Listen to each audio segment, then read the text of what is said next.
Solar value 51, the Queen of Spades. The Queen of Spades is the card of self-mastery. It's the second highest card in the last suit. And it sits in the Mercury position on the Uranus line. So most of its planetary cards are also on the Uranus line. And that somehow hints at the innovative potential that lies dormant in the Queen of Spades. Look at the cards. It's actually the only card, the only court card that has 3 court cards in its planetary sequence. There is no other court card that has so many court cards in its planetary sequence. We've got the Jack of Clubs in Mercury. We've got the King of Clubs in Saturn. We've got the Jack of Diamonds in Uranus. So that's very powerful. The Queen of Spades has almost arrived at a pinnacle. Remember, the King is not the last card. In the sequence of the deck, yes, but kings and queens, they rule together. So it's, in a way, at the pinnacle. And there, it's about mastering the self. We've mastered emotions, we've mastered the mind, we've mastered the values, and now we are mastering the spiritual side. That once again combine or include all the others. And the spiritual side is the wisdom side, the understanding that this life doesn't end with our material body. The wisdom that allows us to connect to spirit, to the world unseen, to the realms of pure potentiality, the quantum field, the 0 point field, and to extract and attract from it all that we desire and love. And that directly and indirectly feeds into the qualities of the spade suit. Health, lifestyle, work, wisdom, our spiritual identity. But let's have a look. The notes say that the Queen of Spades is no ordinary card. She represents the culmination of spiritual maturity, the quiet power that arises from deep inner work and a life of responsibility. Those born under this solar value, and there's only one, January 2nd, walk a path of inner mastery, and their planetary spread offers a detailed map of how that path unfolds. In Mercury, we meet the Genius card. Now here, picture this. We've got a court card with a court card as the Mercury card. And it's not just any any court card. It's the Jack of Clubs. It's the Genius card, Jack of Clubs, in the position of the mind. Imagine the creativity, the youthfulness, the changeability, the drive to change and improve things with that Jack of Clubs. And again, the Jack of Clubs, as its first karma card, has the Jack of Diamonds, which is also in the sequence, because that's the Uranus card for the Queen of Spades. So double influence here. Under Mercury, mental agility meets youthful brilliance. The Queen of Spades thinks like a Jack of Clubs, quick-witted, curious, and always mentally on the move. But where the Queen seeks depth and accountability, the Jack often thrives on cleverness and play. This contrast teaches the Queen to temper her insights with integrity, to ensure that her knowledge serves something higher than just cleverness. It's a reminder that real wisdom isn't just what you know, but how and why you use it. This is a strong call for this Queen of Spades. To use the mind, all that cleverness, all that wittiness, responsibly, because that's the weakness of the Jack. Once again, no matter which card, it has a high side, it has a low side. And only consciousness of those qualities allows the playing out of the high side and the avoiding of the low side. In Venus, we find a 9 of diamonds. Tricky card, because a 9 of diamonds has a Queen of diamonds as the first karma card and a 5 of diamonds as the second karma card. So it's deeply embedded in values, which in a way is good. On the other hand, here the 9 speaks about disappointments, frustrations, when it comes to values in the field of relationships. And the notes say that here's where love gets costly. That 9 of diamonds in Venus brings emotional refinement through sacrifice, learning to let go of attachments, especially in the realm of values, relationships, and desires. Queen of Spades may find that beauty often lies in release, that by giving something up, something greater flows in. This card brings lessons around generosity, detachment, recognizing the worth of something only once it's surrendered. Lovely. Recognizing the worth of something only once it's surrendered. Detached, let go, released. But again, not an easy card, very value-based, which often in relationships gets disappointed. And that's where the disappointments, the frustrations actually come in. And once again, you need to know that 9 of diamonds and how it plays itself out under Venus.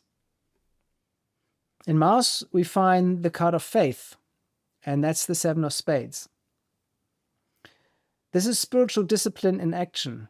Spiritual discipline, 7 of Spades, action is Mars.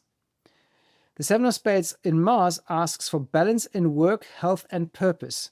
There may be intense inner conflict here. The Queen is driven, determined, and serious about her goals, but this card whispers not all battles are won through effort alone. It's about aligning action with faith, learning when to push and when to trust. And if misused, this energy brings burnout, while when respected, it becomes sacred strength. It's a very inward-oriented card, so there's a bit of a contradiction here between Mars, which is like outwardly oriented, but the spades, and particularly the 7 of Spades, says go inwards, go inside. Find faith, find trust, connect to the spiritual side. It's one of the most spiritual cards in the deck, if not the most spiritual card. But here under Mars, that spirit actually gets energized. And that's nice for that Queen of Spades, because it knows the suit, it's a spade suit. And here it can use that spiritual insight of the 7 of Spades in order to advance her agenda and to help her on her path.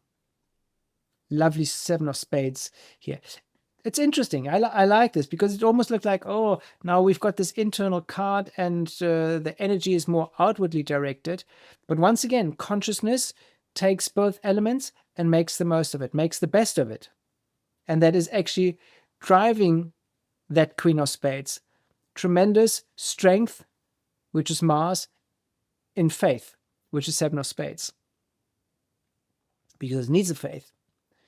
Because things develop slowly, over time. And that helps the Queen to wear her crown proudly.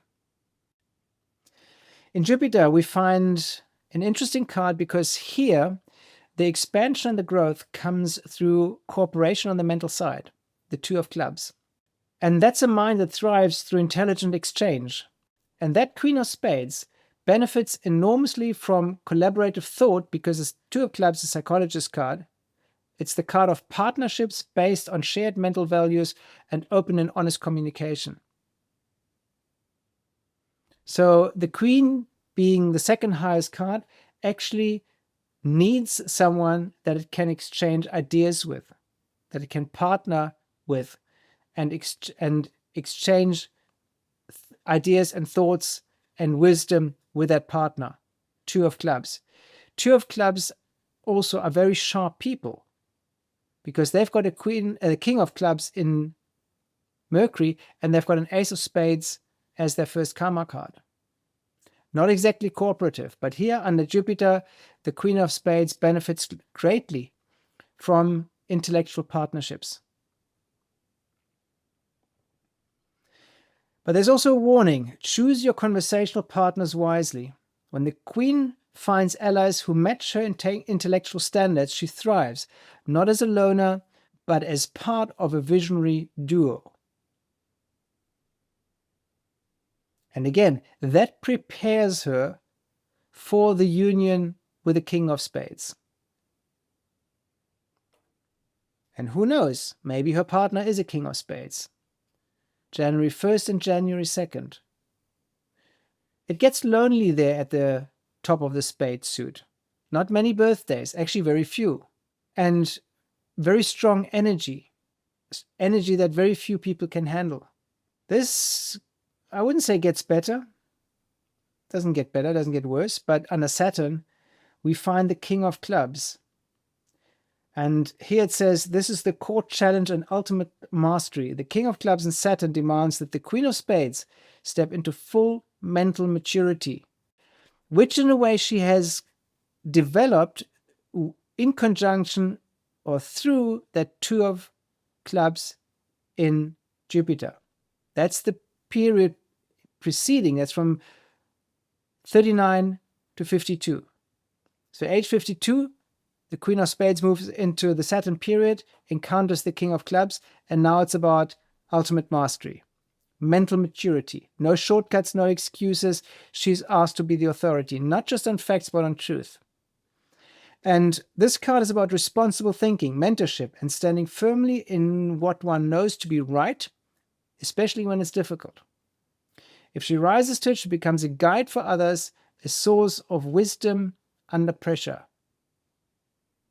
We know about Saturn, we know it's the teacher, we know it's the taskmaster, we know it enjoys the even energy of the cards, or the energy of the even cards. Both are correct. And here it gets a court card. The card that has gone through the entire suit of mind, intellect, and communication. And it's get tested under Saturn. This card is about responsible thinking, mentorship, and standing firmly in what one knows to be right, further amplifying the strength that the Queen of Spades already brings to the table. And here it encounters another clubs card. It's the third clubs card. First the Jack of Clubs in Mercury, then the Two of Clubs in Jupiter, now the King of Clubs in Saturn. I mean, picture, it's self-mastery, it's Black's energy, with that Queen of Spades being a black suit and the three clubs card being black cards. So the mind connected to the spirit, the clubs connected to the spades. And the spades here being tested in a way in mental maturity, in mental partnership. First King of Clubs, second one not in the order, Two of Clubs, and in mental creativity, wit and cleverness. The genius card with that Jack of Clubs. Under Uranus, we find another Diamonds card. That's the Jack of Diamonds. Unconventional values, youthful idealism, and a spark of entrepreneurial rebellion. With the Jack of Diamonds in Uranus, the Queen of Spades brings original thinking to the material world. She may resist traditional path to wealth or value, preferring to invent her own. There's a youthful hunger here to disrupt outdated systems and challenge norms, but it must be guided by the Queen's deep integrity to avoid becoming erratic or self-indulgent. Jack of Diamonds is the salesperson card, and under Uranus it obviously knows how to disrupt and also knows how to use that witty energy in conjunction with other people. Because that's Uranus energy, the more superficial friendship, freedom-guided connection to other people. It's not a relationship. It's not Venus. It's Uranus. And here the Jack of Diamonds energy can be deployed rather profitably. A spark of entrepreneurial rebellion. Original thinking to the material world. Resisting traditional path to wealth or value. Preferring to invent her own. And when we look at that, we find not a single hearts card in that sequence. Only when we come to Neptune, we find the Four of Hearts. So it's all about clubs, spades, diamonds, but no hearts. But towards the end of the line and the life, under Neptune, a card that softens her inner world with the Four of Hearts. It longs for emotional peace, simple beauty, and a sense of belonging. Yet this can become an illusion if she tries to idealize the past or chase romantic fantasies. The Queen is invited to dream, but to ground those dreams in real emotional work. And that's necessary because she does not have that connection to the heart suit. Only later in life, she gets presented with that Four of Hearts in Neptune. And that card reminds her that spiritual fulfillment often comes from nurturing the heart, not escaping from it. But it's a nice card because it's about stability and satisfaction. 4, in the hearts department when it comes to dreams, healing, visions. Nice. Because all that strong spades energy that the Queen of Spades brings to the table, towards the end of her life, it's like early but stable heart's energy. So it's almost like a transition into another realm. You know, we've had all these strong mental cards, we've had these diamonds cards, the value cards, but now towards the end of the life of that Queen of Spades, it's softer. As it says, it softens her inner world, the longing for emotional peace and simple beauty, and that sense of belonging, emotional structure, satisfaction in the emotional realm. Finally, we find Pluto. And here it's the 4 of diamonds. The Queen of Spades must confront her relationship with security, financial, emotional, even spiritual. The 4 of diamonds in Pluto strips her of false foundations. That is a 4 of diamonds. Diamonds is matter. 4 is stable and foundation, but of false foundations, because in Pluto is a transformation. It strips her of false foundations so that she can build something truly solid. This is about shedding scarcity mindsets, power struggles around money, and rigid control. And she learns that true stability comes not from what you hold onto, but what you're willing to rebuild with integrity. Rebuild with integrity, 4 of diamonds. Yet another diamonds card as a Pluto card. Values. And it's beautiful to see how all this interacts and how all this connects. And even if the Queen of Spades is not your birth card, even if it's not in your planetary sequence, even if it's not your planetary ruler, but appears somewhere in your annual sequence of cards, you displace the Queen of Spades. You're being displaced by the Queen of Spades. You have it as a Mercury, Venus, Mars, etc. card. It's really, really helpful to learn about the qualities of this card.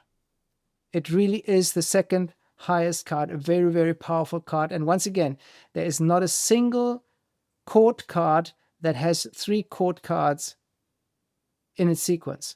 As in fact, there's only one card, which is the 5 of diamonds, that has 4 court cards in its sequence. Queen of Spades, Jack of Clubs, King of Clubs, and the Jack of Diamonds. That points to the power of the 5 of diamonds once it knows that it has those court cards, because the court cards can talk both ways, and that makes them worth more than others. And those others are the ones that don't know that the court cards can talk both ways. Queen of Spades lives a life of depth and gravity, but she's not weighed down by it. Her journey is one of earning wisdom, not inheriting it. Of earning wisdom, not inheriting it. With a spread like this, she's tested, yes, but she's also divinely equipped. If she walks her path with courage, every challenge becomes a step into sovereignty. Self-mastery in the spiritual realm, and she becomes a sovereign and the sovereign. And you are well advised to tune into that Queen of Spades energy, because that's what you would like to acquire, the sovereignty and the self-mastery, and the power that she holds with those 3 court cards. Only one birthday, January 2nd, shown once again here on screen. Easy to remember, But as I said, even though there's only one birth card, there are other planetary ruling cards, for more birthdays. But you would like to acquaint yourself with this very powerful energy. And she serves. Queens serve. All queens have this motherly instinct. And here she serves with wisdom, which she has grown and matured. And that's a lovely energy to have, because in practical terms, it means knowing how the cookie crumbles. It means having the right answer at the right time for the right people and for yourself, self-mastery. It means wielding immense power on the emotional realm, or in the emotional field or area, the mental one, and the material one, and the spiritual one, because the spiritual one almost like projects back diamonds, clubs, hearts. And that only leaves us with the King of Spades in the sequence, last card. And I'm looking forward to welcoming you there. And if you liked it, please leave a like. Please leave a comment if it resonated. If you know the Queen of Spades, if you know someone who's got a Queen of Spades as their planetary ruling card, there are quite a number. And otherwise, I'll see you in another video, or that of the King of Spades. Thank you very much for your attention. Really appreciate it, as always. And Helmar Rudolph once again points to his link in terms of consultations. The QR code is shown, but also subscribe if the video can be subscribed to, if it's not part of an online offering behind a walled garden or in a walled garden. And looking forward to seeing you, welcoming you in another video, or with the King of Spades. Thank you.